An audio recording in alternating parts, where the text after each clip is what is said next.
The mystery of Winchester haunted house.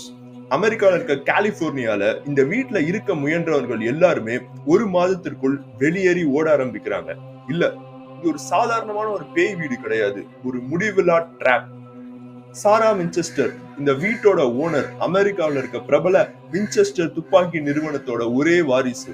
அவங்களோட குடும்பத்துல ஒவ்வொருவரும் விசித்திரமான முறையில மரணம் அடைய ஆரம்பிக்கிறாங்க.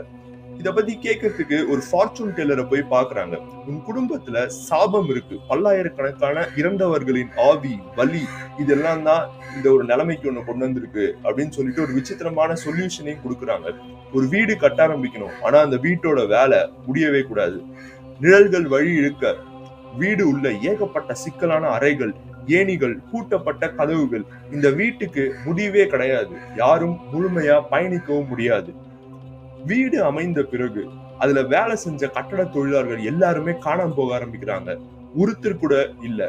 இரவுகள்ல யாரும் இல்லாத அறைகள், ஜன்னல்கள் தானா திறக்க ஆரம்பிச்சு அடிக்க ஆரம்பிக்குது. சிசிடிவில சிக்கிய மர்மமான நிழல்கள், தானாக அடிக்கப்படும் கதவுகள் அப்படின்னு தொடர்ந்து இந்த வீடு இன்னி வரைக்கும் விசித்திரமான ஒரு இடமா தான் இருக்கு. இந்த வீட்டுல நீங்க தங்குவீங்களா அப்படின்றத கீழே கமெண்ட் பாக்ஸ்ல சொல்லுங்க. வீடியோ பிடிச்சிருந்தது அப்படின்னா மறக்காம சப்ஸ்கிரைப் பண்ணி பக்கத்துல இருக்க பெல் ஐக்கனும் கிளிக் பண்ணிக்கோங்க. பாய்.